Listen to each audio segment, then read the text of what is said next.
Hello everyone. Today we are doing the last video of chapter 4 of your chemistry. इसमें ये जो last video है हम इसमें एक्सरसाइज के क्वेश्चन सॉल्व करें जैसे कि मैंने प्रीवियस चैप्टर्स में किया है. I am just going to explain the questions and I will make you mark the page numbers. आप प्रीवियस जो पेजेस हैं उनमें से उसको आंसर्स को देख सकते हैं. I will be discussing the answers also. तो आई होप आपने सारे वीडियोज़ देखे होंगे तो आपको ये क्वेश्चन सॉल्व करने में कोई दिक्कत नहीं आएगी. तो स्टार्ट करते हैं. The first question is how are cathode rays different from anode rays. अब ये जो क्वेश्चन है आपका कि कैथोड रेज और एनोड रेज के डिफरेंस लिखने हैं, ये डायरेक्ट आंसर आपकी बुक में नहीं दे रखा है, लेकिन जब ये ना पेज नंबर 41 एंड 42 जब मैंने आपको पढ़ाया था तो मैंने आपको इनकी प्रॉपर्टीज़ बताई थी. तो आपको कम से कम 3 या 4 प्रॉपर्टीज़ याद होनी चाहिए. तो आप अगर आप नोट डाउन करना चाहें तो आप नोट डाउन कर लीजिए. मैं बोल रही हूँ जैसे कैथोड रेज जो है, कैथोड रेज सबसे पहले आप उनकी कॉम्पोजिशन की बात करें कि they are made up of negatively charge particles that is electrons. Cathode rays are nothing but fast moving electrons. Anode rays क्या है? They are fast moving helium nuclei या fast moving positive charge particles. ठीक है. Positively charge particle जो हैं, protons जो हैं, वो एनोड रेज हैं. एनोड रेज के कॉन्स्टिट्यूएंट्स हैं. ओके, देन कैथोड रेज जो है आप ऐसे भी कह सकते हैं they are negatively charged, anode rays are positively charged. Cathode rays जो है उनका जो इलेक्ट्रिक और मैग्नेटिक फील्ड से दोनों ही डिविएट होती हैं. तो कैथोड रेज जो है अगर हम इलेक्ट्रिक फील्ड अप्लाई करें तो they will be deflected towards the या attracted towards the positive plate या positive terminal since they are negatively charge. और जो एनोड रेज हैं they will be deflected or attracted towards the negative plate since they are positively charge. Opposite charges attract करते हैं, that is why. उसके अलावा अगर आप इनके कैथोड रेज और एनोड रेज के पाथ में मैग्नेटिक फील्ड अप्लाई कर दीजिए तो कैथोड रेज जिस डायरेक्शन में बेंड होंगी मैग्नेटिक फील्ड से अफेक्ट होके, एनोड रेज उसके ऑपोजिट डायरेक्शन में बेंड होती है. This also shows that they are entirely opposite in nature. तो ये आप 3-4 पॉइंट्स लिख सकते हैं. और आप इसमें चाहें तो मास दे सकते हैं कि इलेक्ट्रॉन्स से बनती हैं कैथोड रेज, तो कैथोड रेज इलेक्ट्रॉन का मास दे सकते हैं. जो एनोड रेज हैं वो प्रोटॉन से प्रोटॉन्स उनके कॉन्स्टेंट्स होते हैं तो प्रोटॉन का मास दे सकते हैं. Okay, next is write two properties each of electrons, protons and neutrons. अब आपसे इलेक्ट्रॉन्स, प्रोटॉन्स और न्यूट्रॉन्स की प्रॉपर्टीज़ पूछी हैं. तो इलेक्ट्रॉन्स और प्रोटॉन्स की आप properties they are again given on page number 43. Electrons की प्रॉपर्टीज़ 43, प्रोटॉन्स की properties 43. Negatively charged, positively charged. फिर आप इनका मास बता दीजिए, चार्ज बता दीजिए, ये सिंबल रिप्रेजेंटेशन जो है वो बता दीजिए. तो ये 2 प्रॉपर्टी लिखनी है, कोई भी 2 प्रॉपर्टी आप लिख सकते हैं. न्यूट्रॉन्स की जो प्रॉपर्टी हैं they are given on page number 47. तो वो पेज नंबर 47 पे दे रखी हैं, तो वहाँ से आप नोट कर सकते हैं. Next, what is plum pudding model of an atom. अब plum pudding model of an atom was proposed by J Thomson. ये मैंने आपको डिटेल में एक्सप्लेन किया था. ये जो पेज नंबर दे रखा है आपकी बुक में, it is given on 44 and 45. अगर आप पेज नंबर 44 एंड 45 निकालेंगे तो उसमें पेज प्लम पुडिंग मॉडल दे रखा है जे थॉमसन का कि क्या था कि एक पॉजिटिव चार्ज जो है, एक स्फीयर है पॉजिटिव चार्ज का, और उसमें इलेक्ट्रॉन्स एम्बेडेड हैं जैसे कि प्लम में चेरीज़ या रेजन्स या ड्राई फ्रूट्स एम्बेडेड होते हैं, उस तरीके से वो एम्बेडेड है नेगेटिव चार्ज. इलेक्ट्रॉन्स एम्बेडेड हैं पूरे एक पॉजिटिव चार्ज के मास में. सो that is given on page number 44 and 45. आप मैं बार बार ये कहती हूँ कि क्योंकि आप 8th क्लास में हैं तो आपकी नोटबुक्स चेक होती हैं, तो आप नोटबुक में जो आंसर लिखिए वो कंसाइज लिखिए, या जितना आपकी टीचर डिटेल बोले उतना लिखिए. जब एग्ज़ाम में आप आंसर लिख रहे हैं कोई, तो आप मार्क्स के हिसाब से लिखिए कि कितने मार्क्स का वो क्वेश्चन पूछा गया है, उसके अकॉर्डिंगली आप उसकी लेंथ डिसाइड करिए. Don't write less, don't write extra, write according to the marks given in your marks prescribed to the particular question given in your exam. Next, what is meant by atomic number and mass number. अभी atomic number और mass number की definition direct आपकी book में दे रखी है. It is given on page number 48 and 49. ठीक है. एटॉमिक नंबर क्या होता है आपको पता है. एटॉमिक नंबर क्या है? It is the number of protons present in the nucleus of the atom. किसी भी एलिमेंट का जो एटम है उसके अंदर जो उसके न्यूक्लियस के अंदर जो नंबर ऑफ प्रोटॉन्स प्रेजेंट होते हैं, that is atomic number. Mass number क्या होता है? मास number is the number of neutrons plus protons present in the nucleus of an atom of an element. तो ये डेफिनेशंस दे रखी हैं, इसको कैसे रिप्रेजेंट करते हैं, ए और जेड से रिप्रेजेंट करते हैं, ये सारा आपको लिखना पड़ेगा जब आपसे डेफिनेशन पूछी जाएगी तो, ठीक है। रिप्रेजेंटेशन भी लिखिएगा कि atomic number is represented by A and mass number is represented by Z. Okay, next, how are isobars different from isotopes, give an example. Isobars और आइसोटोप में क्या डिफरेंस है, एग्जाम्पल आपसे पूछा है। तो आइसोबार और आइसोबार और आइसोटोप के जो डिफरेंस हैं they are given on page number 49, ठीक है। आइसोटोप्स क्या होते हैं, the atoms of an element that have the same atomic number but different mass number, they are known as isotopes. Example आपसे पूछा है, एग्जाम्पल आप हाइड्रोजन के एटम्स का दे दीजिए। हाइड्रोजन की जो 3 आइसोटोप्स हैं, 1H1 is tritium, 1H2 is deuterium and 1H3 is tritium. तो प्रोटियम, 1H1 मैंने ट्राइटियम बोला था, 1H1 is protium, protium, deuterium, tritium, ठीक है। ये 3 जो आइसोटोप्स हैं ये हाइड्रोजन के। आइसोबार्स क्या होते हैं, आइसोबार्स की डेफिनेशन भी देखिए यहाँ पे दे रखी है, the atoms of different elements having different atomic number but same mass number. बिल्कुल उल्टा हो गया, यहाँ पे क्या है, एटॉमिक नंबर डिफरेंट है लेकिन मास नंबर सेम है, तो ये आइसोबार्स हो गए। आइसोबार्स की एग्जाम्पल आपको जो सबसे सिंपल एग्जाम्पल है वो याद कर लीजिए, कैल्शियम और आर्गन का। कैल्शियम और आर्गन में क्या है, देखिए यहाँ लिख देती हूँ मैं कि कैल्शियम जो है उसका एटॉमिक नंबर क्या होता है 20, आर्गन का एटॉमिक नंबर क्या होता है 18। दोनों के एटॉमिक नंबर डिफरेंट है, कैल्शियम का 20, आर्गन का 18 है, लेकिन दोनों के मास नंबर सेम है। तो कैल्शियम का मास नंबर होता है 40, आर्गन का भी मास नंबर 40 होता है। दैट मीन्स कि कैल्शियम में नंबर ऑफ प्रोटॉन्स और नंबर ऑफ न्यूट्रॉन्स सेम है ना, 40 है मास नंबर, इसका मतलब प्रोटॉन्स भी 20 है, न्यूट्रॉन्स भी 20 है, लेकिन कैल्शियम में एटॉमिक नंबर आर्गन में एटॉमिक नंबर 18 है और मास नंबर 40 है। तो आर्गन में नंबर ऑफ प्रोटॉन्स जो हैं वो तो 18 है और नंबर ऑफ न्यूट्रॉन्स कितने हो जाएंगे 22, 40 माइनस 18, ठीक है। तो ये डिफरेंस है। तो दीज आर आइसोबार्स, कैल्शियम और आर्गन जो हैं दे आर दी आइसोबार्स, और आइसोटोप्स के ये जो हाइड्रोजन के 3 एटम्स हैं different, these are the isotopes of hydrogen, ठीक है, protium, deuterium and tritium. Next question, define electronic configuration, valence shell, valency and radical से आपसे 4 डेफिनेशंस पूछी हैं। ये कहाँ कहाँ पे दे रखी है मैं आपको पेज नंबर्स बता देती हूँ। इलेक्ट्रॉनिक कॉन्फ़िगरेशन हो गई पेज नंबर 50 पे, वहाँ पे इसकी डेफिनेशन दे रखी है कि arrangement of electrons in the atom में जो इलेक्ट्रॉन्स का अरेंजमेंट होता है किस तरीके से वो अरेंज होते हैं डिफरेंट शेल्स में in the increasing order of their energy as they move from the nucleus, that is the electronic configuration. Definition दे रखी है, the distribution of electrons in different energy levels in different shells in the order of the increasing energy around the nucleus of an atom is called its electronic configuration, ठीक है।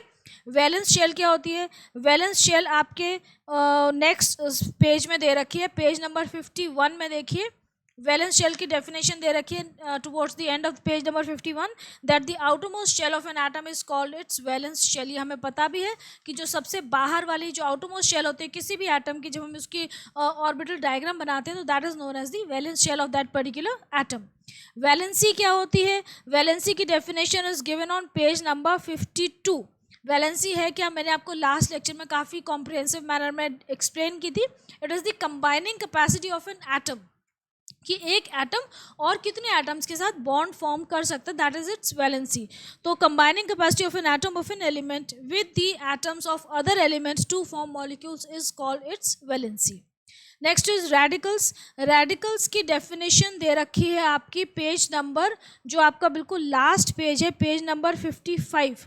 Page number 55 पे radical की definition दे रखी है, जहाँ पे वो टेबल दे रखी है ना, टेबल के जस्ट ऊपर देखिए, और radical is an atom of an element or group of different elements that behave as a single unit with positive or negative charge. ये बहुत इंपॉर्टेंट चीज़ है कि जो रेडिकल होता है ना वो पूरा एक सिंगल यूनिट की तरह बिहेव करता है।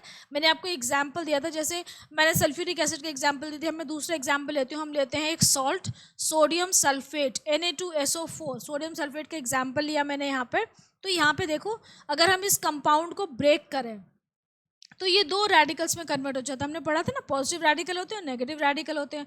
पॉजिटिव रेडिकल जो होते हैं वो कैटायंस होते हैं, नेगेटिव रेडिकल जो होते हैं वो एनायंस होते हैं, ठीक है। तो पॉजिटिव रेडिकल देखो यहाँ पे हो जाएंगे, ये Na जो है ये पॉजिटिव रेडिकल हो गया। अब हमारा जो ये सल्फेट आयन बचा है इस पे 2 नेगेटिव चार्ज हैं, ये हमारा नेगेटिव रेडिकल है। तो हर जो मॉलिक्यूल है उसमें दोनों रेडिकल्स प्रेजेंट होते हैं, एक पॉजिटिव और एक नेगेटिव, दोनों जो है वो एक दूसरे के चार्ज को बैलेंस आउट करते हैं, इसीलिए जो मॉलिक्यूल होता है on the whole it is neutral. Molecule on the whole neutral होता है क्योंकि उसमें जो रेडिकल्स होते हैं वो ऑपोजिटली चार्ज होते हैं, that is why they attract each other, bonding होती है उनकी and they balance out the charge. So next, what is Bohr Bury scheme and octet rule. अब आपसे पूछा है कि बोर-बरी स्कीम क्या है और ऑक्टेट रूल क्या है। So these are all given on page number 51। Bohr Bury scheme क्या है वो आपको सारे पॉइंट्स एक्सप्लेन किए हुए हैं कि 2n² जो फॉर्मूला दिया था उन्होंने, उसके हिसाब से हर ऑर्बिटल में maximum number of electrons decide होते हैं, जहाँ पे कि n जो है वो नंबर ऑफ ऑर्बिटल का नंबर है, जैसे फर्स्ट शेल का नंबर है। जैसे फर्स्ट शेल है तो हम क्या कर लेंगे, 2 इंटू हमारी फर्स्ट शेल रख लिया तो 1 रख दिया n की जगह, n²। तो यहाँ पे कितने इलेक्ट्रॉन्स आ सकते हैं, 2 इंटू 1 का स्क्वायर क्या हो गया 1, तो दैट इज 2। सेकेंड शेल ले लीजिए जो L शेल आ गई। अब यहाँ पे n की जगह हमने 2 रख दिया क्योंकि सेकेंड शेल है। अब यहाँ पे क्या हो गया, 2 इंटू 2 का स्क्वायर हो गया, तो ये क्या हो गया 8। तो इस तरीके से KLMN शेल में हम डिसाइड कर सकते हैं इस फॉर्मूले के हिसाब से कि मैक्सिमम नंबर ऑफ इलेक्ट्रॉन्स कितने आ सकते हैं, मिनिमम कुछ भी हो सकता है। So that is the Bohr Bury scheme. और जो पोस्टुलेट्स दे रखे हैं, पॉइंट्स दे रखे हैं, उनको भी आपको मेंशन करना पड़ेगा। ऑक्टेट रूल क्या है कि जो ऑर्बिटल हैं वो अपना ऑक्टेट कंप्लीट करना चाहते हैं, they want to achieve stability, तो इसीलिए हर एटम जो है वो रिएक्ट करता है अपना ऑक्टेट कंप्लीट करने के लिए। ठीक है, ऑक्टेट रूल यहाँ पे दे रखा है, the outermost shell of an atom can not accommodate more than 8 electrons even when it has the capacity to accommodate more electrons, that is known as the octet rule. और duplet rule क्या होता है कि जहाँ पे कि first shell में 2 electron से ज़्यादा नहीं आ सकते, that is the duplet rule. वो 2 ही हमारे एटम्स ऐसे हैं पूरी पीरियोडिक टेबल में, 2 ही एलिमेंट हैं जिनके पास सिर्फ एक ही शेल होती है, they are hydrogen and helium. तो यहाँ पे ऑक्टेट रूल हो गया और आपका डुप्लेट रूल हो गया, पूछा तो सिर्फ ऑक्टेट रूल है। Next is right electronic configuration of magnesium, carbon, neon and oxygen. आपसे इन सब की इलेक्ट्रॉनिक कॉन्फ़िगरेशन लिखने को बोला है, तो हम यहाँ पे स्पेस क्रिएट कर लेते हैं, यहाँ पे लिख देते हैं इलेक्ट्रॉनिक कॉन्फ़िगरेशन। आप किसी भी एटम की लिखने जा रहे हैं तो उसके लिए आपको क्या पता होना चाहिए, you should be aware of its atomic number. अगर आपको अटोमिक नंबर याद है तो आप फटाफट लिख दोगे, याद नहीं है तो बहुत प्रॉब्लम होगी। मैंने आपको बोला था 1 to 20 आप अटोमिक नंबर्स याद कर लीजिए, they are going to be very useful for you in your 8th standard and 9th standard as well. तो आपको क्या क्या बोला है, मैग्नीशियम। सबसे पहले हम मैग्नीशियम का लिखते हैं, मैग्नीशियम का सिंबल क्या है Mg, अटोमिक नंबर 12, इसकी इलेक्ट्रॉनिक कॉन्फ़िगरेशन हो जाएगी 282। जो K शेल है उसमें 2 इलेक्ट्रॉन, L शेल में 8 इलेक्ट्रॉन्स एंड M में 2 इलेक्ट्रॉन्स। नेक्स्ट क्या है, नेक्स्ट क्या दे रखा है क्वेश्चन में, मैग्नीशियम के बाद कार्बन। कार्बन का एटॉमिक नंबर क्या होता है 6, इसकी कॉन्फ़िगरेशन क्या हो जाएगी सिंपल 2 and 4, K शेल में 2 इलेक्ट्रॉन, L शेल में 4 इलेक्ट्रॉन्स। नेक्स्ट क्या दे रखा है आपको, नियॉन। नियॉन का एटॉमिक नंबर क्या होता है, नियॉन का एटॉमिक नंबर होता है 10, इसकी कॉन्फ़िगरेशन क्या हो जाएगी 2 and 8। अब देखो इसकी जो आउटरमोस्ट शेल है, वैलेंस शेल है, that is completely field, that is why it is an inert gas. Next है ऑक्सीजन। ऑक्सीजन का एटॉमिक नंबर होता है 8, इसकी कॉन्फ़िगरेशन हो गई 2 and 6, सिंपल। आप यहाँ पे K शेल और L शेल भी मेंशन कर दीजिए। Okay, next, why are some elements unreactive. अब देखो इसी से रिलेटेड ये क्वेश्चन इन्होंने पूछा है कि कुछ जो एलिमेंट्स होते हैं वो अनरिएक्टिव क्यों होते हैं। तो अनरिएक्टिव क्यों है ये एक्सप्लेन करने के लिए हमें पहले ये पता होना चाहिए कि elements Y do they undergo reactions, elements reaction क्यों परफॉर्म करते हैं, Y do they undergo chemical reactions, why don't they simply lead their life, ऐसे ही स्टेबल रहें, ऐसे ही जहाँ हैं वैसे ही रहें, why do they need to react. तो ये हमने पढ़ा था कि हर एलिमेंट जो है वो स्टेबिलिटी अचीव करना चाहता है, अपने ऑर्बिटल जो लास्ट वाला वैलेंस शेल है या जो आउटरमोस्ट ऑर्बिटल है उसको कम्प्लीटली फिल करना चाहता है। हर एटम की ये टेंडेंसी है कि वो स्टेबिलिटी अचीव करना चाहता है। स्टेबिलिटी कब होगी, जब उसका जो आउटरमोस्ट ऑर्बिट है वो कम्प्लीटली फिल्ड अप हो जाएगा। तो उस कम्प्लीटली फिल्ड अप स्टेट को अटेन करने के लिए they have to undergo chemical reactions, that is why they react. तो उसमें क्या करते हैं वो, इधर दे गिव अवे इलेक्ट्रॉन्स, जैसे कि हम सोडियम का एग्जांपल लेते हैं, बहुत बार मैं ले चुकी हूँ, दोबारा ले रही हूँ। सोडियम का एटॉमिक नंबर है 11, मास नंबर होता है 23, कॉन्फ़िगरेशन हो गई इसकी 281। तो इसकी जो वैलेंस शेल में उसमें कितने इलेक्ट्रॉन्स हैं, सिर्फ एक इलेक्ट्रॉन है, तो it will give away that particular one electron. It is very easy for it to lose one electron to achieve stability. तो सोडियम जो है वो एक इलेक्ट्रॉन दे देता है, कैटायन बना लेता है, पॉजिटिव आयन बनाता है और उसकी वैलेंसी है 1। इसी तरह अगर हम देखें तो स्टेबल हो गया सोडियम का आयन। अब हम दूसरा एक और एटम ले रहे हैं, again a very common element जो मैं कई बार आपको बता चुकी हूँ, क्लोरीन। एटॉमिक नंबर क्या होता है क्लोरीन का, 17। इसकी कॉन्फ़िगरेशन देखिए 2, 8 एंड 7। अब इसकी वैलेंस शेल में कितने इलेक्ट्रॉन्स हैं, 7। तो ये क्या करेगा, it can not give away 7 electron. 7 electron देना मतलब बहुत ज़्यादा एनर्जी का डिस्टर्बेंस हो जाएगी पूरे एटम में। तो it is easier for this particular atom to gain 1 electron. अपना ऑक्टेट कंप्लीट करने के लिए ये एक इलेक्ट्रॉन को गेन कर लेता है। 8 इलेक्ट्रॉन्स हो जाएंगे इसके ऑक्टेट में। तो ये क्या करता है, एक इलेक्ट्रॉन गेन करता है और ये क्या बना लेता है, इसकी आउटरमोस्ट शेल में कितने इलेक्ट्रॉन हो जाएंगे, फिर 2, 8, 8 हो जाएंगी। तो यहाँ पे इसके ऊपर एक नेगेटिव चार्ज आ जाएगा, क्लोराइड आयन बन जाएगा, क्योंकि इसने एक इलेक्ट्रॉन गेन कर लिया। अब इसके पास 17 प्रोटॉन्स हैं और 18 इलेक्ट्रॉन्स हैं। जबकि जो हमारा सोडियम था इसका क्या था, इसने एक इलेक्ट्रॉन दे दिया था, तो इसके ऊपर क्या आया था, एक पॉजिटिव चार्ज आया था, क्योंकि इसके पास क्या थे, 11 प्रोटॉन्स एंड 10 इलेक्ट्रॉन्स। एक इलेक्ट्रॉन दे दिया इसलिए एक पॉजिटिव चार्ज एक्स्ट्रा हो गया, और यहाँ पे क्लोरीन ने एक इलेक्ट्रॉन ले लिया इसलिए एक नेगेटिव चार्ज एक्स्ट्रा हो गया। Number of protons always remain the same in a chemical reaction. ठीक है, केमिकल रिएक्शन में न्यूक्लियस इन्वॉल्व नहीं होता है। That is why number of protons and neutrons, they remain unchanged or unaltered. They are not affected. Okay. Next is, तो ये question answer हो गया आपका. Next is, wow, what is inert gas electronic configuration? Why do atoms combine? अब इसी से related ये next question है कि इनर्ट गैस की इलेक्ट्रॉनिक कॉन्फ़िगरेशन क्या होती है। इनर्ट गैस की इलेक्ट्रॉनिक कॉन्फ़िगरेशन ये होती है कि उनकी जो आउटरमोस्ट शेल है वो कम्प्लीटली फिल्ड होती है, और एटम्स, ये पेज नंबर 52 पे दे रखा है, वैसे आंसर आप देखना चाहें तो मैं यहीं पे एक्सप्लेन कर रही हूँ। और वाई, ठीक है, ये हो गया। Why do atoms combine, atoms combine क्यों करते हैं, again the same thing, they combine in order to complete their octet, that means in other words we can also so that they combine to achieve stability. Stability achieve करने के लिए they undergo so many chemical reactions अपना octet complete करने के लिए to be stable. Okay, next is, what is variable valency, give two examples।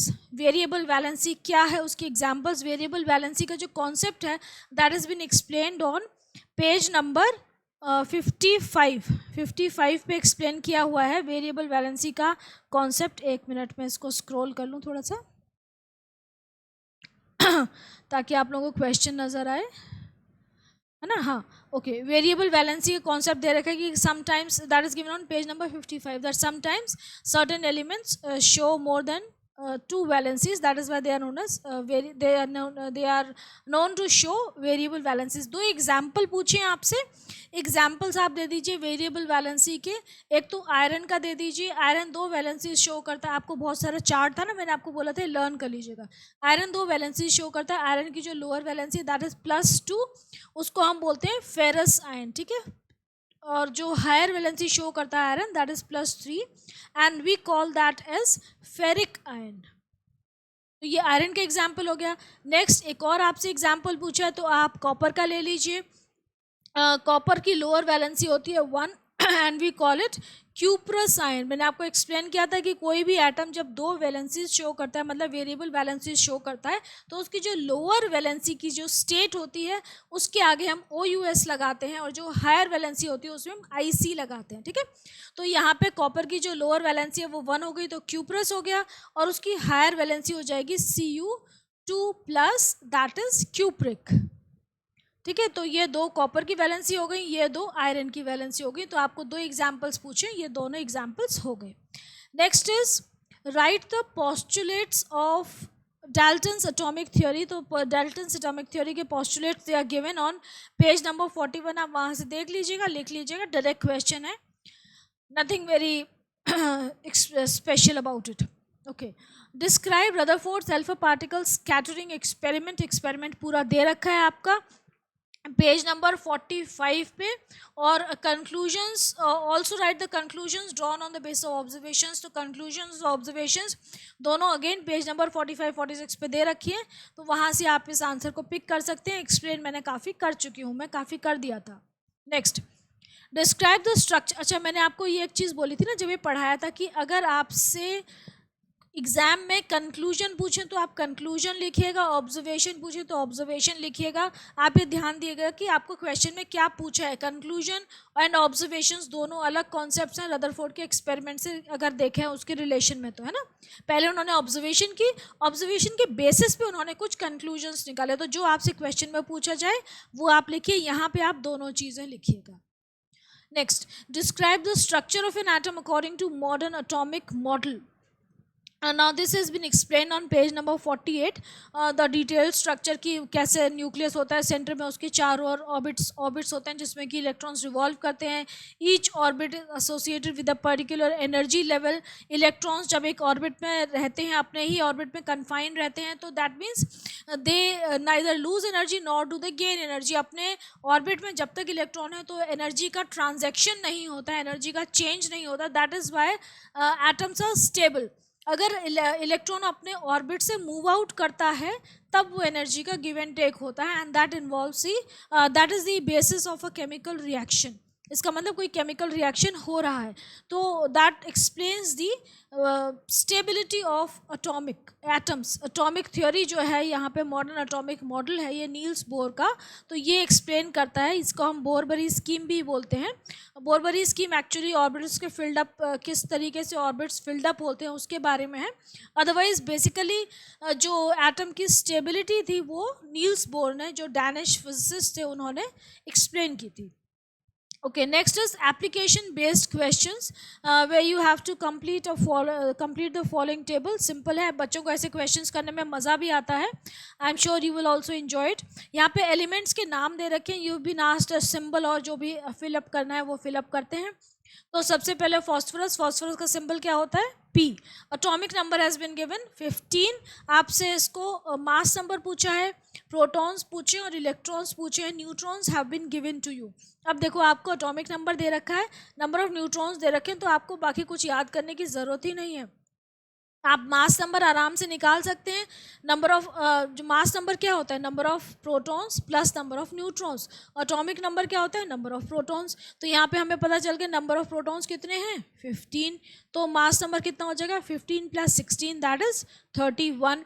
Number of electrons कितने हो जाएंगे? एक एटम इज ऑलवेज न्यूट्रल, तो जितने प्रोटॉन है उतने ही इलेक्ट्रॉन होंगे, तो इलेक्ट्रॉन भी हो गए 15। सिंपल, आराम से आपकी टेबल फिलअप हो गई।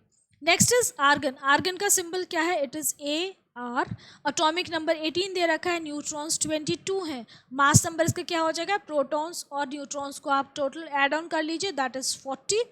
तो इसका मास नंबर हो गया 40। प्रोटॉन्स कितने हो गए? जो एटॉमिक नंबर है that represents the number of protons, तो प्रोटॉन्स हो गए 18। इलेक्ट्रॉन्स कितने हो गए? Same as the number of protons, since an atom is always electrically neutral, तो इलेक्ट्रॉन भी हो गए 18।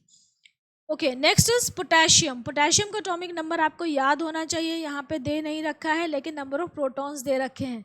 तो पोटेशियम का एटॉमिक नंबर वैसे 19 होता है, और नंबर ऑफ प्रोटॉन्स भी दे रखे हैं, तो that is also equal to atomic number. Mass number है 39। इलेक्ट्रॉन्स कितने हो जाएंगे? जितने प्रोटॉन है उतने ही इलेक्ट्रॉन होंगे, 19 हो गए इलेक्ट्रॉन्स। न्यूट्रॉन्स कितने होंगे? 39 में से आप 19 को माइनस कर दीजिए, मास नंबर में से एटॉमिक नंबर माइनस करेंगे तो आपके न्यूट्रॉन्स आ जाएंगे, दैट इज 20। तो ये क्वेश्चंस आपके बोर्ड में भी आते हैं, 9th में भी आते हैं, 10th में भी आते हैं, तो इस तरीके के क्वेश्चंस आपको थोड़े से आने चाहिए। ओके, अब ये एक आपको पिक्चर दे रखी है और आपको उस पर क्वेश्चंस पूछे हैं, ठीक है। एक डायग्रामेटिक क्वेश्चन है, आपसे पूछा है first label the given picture. आपको इसको लेबल करने को बोला है। वैसे भी कभी भी आपको डायग्राम बेस्ड क्वेश्चंस आए, चाहे बायोलॉजी में आए चाहे केमिस्ट्री में आए, आप सबसे पहले लेबलिंग कर लिया करिए, उसके बाद देखिए कि क्या क्या पूछा गया है, तो that makes it easier. Okay, so first is a क्या है? सबसे बाहर वाली शेल है, तो आप इसको आउटरमोस्ट ऑर्बिट भी मार्क कर सकते हैं, या आप इसको वैलेंस शेल लिख दीजिए, ठीक है। This is the valence shell. B क्या है? इलेक्ट्रॉन है। आपको दिख रहा है क्लियरली कि B is the electron present in जो हमारी सेकेंड शेल है उसका इलेक्ट्रॉन है। सी क्या है, सी रेफर्स टू द न्यूक्लियस, जो सेंटर में बॉडी है उसको रेफर कर रहे हैं, तो that is the nucleus. D क्या है, न्यूक्लियस के अंदर जो बॉडीज हैं, जो पार्टिकल्स हैं, उनके बारे में पूछ रहे हैं ये। सो दे आर दी, न्यूक्लियस के अंदर कौन से पार्टिकल्स होते हैं, they are the protons and neutrons. So now we have completed the labeling. Now let's look on move on to the questions. अच्छा, एक और काम कर लेते हैं यहाँ पे ना हम ये जो ऑर्बिटल्स हैं इनको भी मार्क कर लेते हैं। तो पहली शेल हो गई के शेल, दूसरी शेल हो गई आपकी एल शेल, तीसरी शेल हो गई एम शेल, आपको दिख रहे हैं कलर्स ये, या मैं ब्लैक से मार्क कर दूं, और फोर्थ शेल हो गई एन, ब्लैक से मार्क कर दूं सारे, के एल एम एन, अब क्लियरली विजिबल हैं शायद, है ना? ओके अब ये 4 शेल्स हैं, के एल एम एन, मतलब first second third fourth, 4 shells are there. कौन से पीरियड हो जाएगा इसका, 4th पीरियड, ठीक है। Now label the given picture, we have already labelled it. Name the element and write its electronic configuration. अब देखो इसमें कितने इलेक्ट्रॉन्स प्रेजेंट हैं, उसके हिसाब से आपको इसका नाम बताना और इलेक्ट्रॉनिक कॉन्फ़िगरेशन बतानी है। देखो अब जो भी ये एलिमेंट है, हमने इसको सपोज एक्स मान लिया। अब देखो इसमें कितने इलेक्ट्रॉन्स हैं, आप काउंट कर सकते हैं। फर्स्ट शेल में 2, सेकेंड शेल में 8, थर्ड शेल में 8 और आउटरमोस्ट शेल में भी 2, तो कितने हो गए ये 20 इलेक्ट्रॉन्स हैं। तो इसका एटॉमिक नंबर क्या हो गया 20। अब इसकी कॉन्फ़िगरेशन, एलिमेंट कौन सा हो गया 20, जिसका एटॉमिक नंबर होता है उसका नाम क्या होता है, atomic number 20 is represented by calcium, ठीक है। कैल्शियम होता है जिसका एटॉमिक नंबर 20 है। अब आपसे पूछे इलेक्ट्रॉनिक कॉन्फ़िगरेशन, इलेक्ट्रॉनिक कॉन्फ़िगरेशन आप लिख दीजिए 2 8 8 2, ये इलेक्ट्रॉनिक कॉन्फ़िगरेशन हो गई। यहाँ पे शेल्स मेंशन कर दीजिए के एल एम एन, ठीक है, हो गया। Right it's symbolic notation, symbolic notation calcium की क्या हो जाएगी, Ca20, mass number is 40, if its mass number is 40, ठीक है। और यहाँ पे ये भी आप दोबारा से कर दीजिए, I don't know what do they mean by symbolic notation, तो आप इलेक्ट्रॉनिक कॉन्फ़िगरेशन सिंबल्स की फॉर्म में दोबारा लिख दीजिए। How many electrons protons and neutrons does it have, atomic number कितना है 20, तो नंबर ऑफ प्रोटॉन्स कितने हो गए 20, जितने प्रोटॉन्स होते हैं उतने ही इलेक्ट्रॉन्स होते हैं एक एटम में हमेशा, तो इलेक्ट्रॉन्स भी हो गए 20। न्यूट्रॉन्स कितने होंगे, mass number minus atomic number, that is also 20, 40 minus 20, तो ये आ गए 20 20 20। How many valence electrons does it have, अब कैल्शियम जो है उसके आउटरमोस्ट शेल में कितने इलेक्ट्रॉन है, हमने कॉन्फ़िगरेशन बनाई, हमें पता है 2 हैं, डायग्राम में भी आपको दिख रहे हैं कि 2 इलेक्ट्रॉन्स हैं 1 and 2, तो how many valence electrons does it have, it has 2 electrons. Diagram जो है सेल्फ एक्सप्लेनेटरी डायग्राम है, यहाँ पे आपको सब चीज़ें नज़र आ रही हैं इसमें, है ना। तो 2 इलेक्ट्रॉन्स हो गए। ना what is the valency of the given element, element की वैलेंसी क्या है, तो आप देखिए इसके आउटरमोस्ट शेल में 2 इलेक्ट्रॉन है, तो इट कैन ईदर वैलेंसी बनाने के लिए क्या करता है कोई एटम, या तो वो इलेक्ट्रॉन को गेन करता है, या इलेक्ट्रॉन को लूज करता है, या इलेक्ट्रॉन को शेयर करता है। तो यहाँ पे इसके पास 2 इलेक्ट्रॉन्स हैं वैलेंस शेल में। तो मैंने आपको बताया था अगर किसी एटम की वैलेंस शेल में 1 2 या 3 इलेक्ट्रॉन्स होते हैं तो वो उन इलेक्ट्रॉन्स को लूज कर देता है, कैटायन बनाता है ना। अगर 4 होते हैं तो वो शेयर करता है, 5 6 या 7 इलेक्ट्रॉन्स होते हैं अगर वैलेंस शेल में तो वो इलेक्ट्रॉन्स को गेन करता है और नेगेटिव आयंस बनाता है या एनायंस बनाता है। तो यहाँ पे 2 इलेक्ट्रॉन्स हैं वैलेंस शेल में, तो it will give away these 2 electrons and it will form a cation Ca2+, ये बन जाएगा कैल्शियम का आयन। तो what is the valency of the given element, valency है इसकी 2, because it will give away how many electrons 2 electrons, ठीक है। तो इसकी कंबाइनिंग कैपेसिटी क्या है 2, तो इसकी वैलेंसी हो गई 2। So here we finish with this chapter and now देखते हैं आगे कौन से चैप्टर स्टार्ट करते हैं। आप पढ़ते रहिए और आपको कंटेंट अच्छा लगे तो do like the video, channel को शेयर करिए, सब्सक्राइब करिए, and do tell me if you face any issues. Okay, take care, study well, take care of your health also.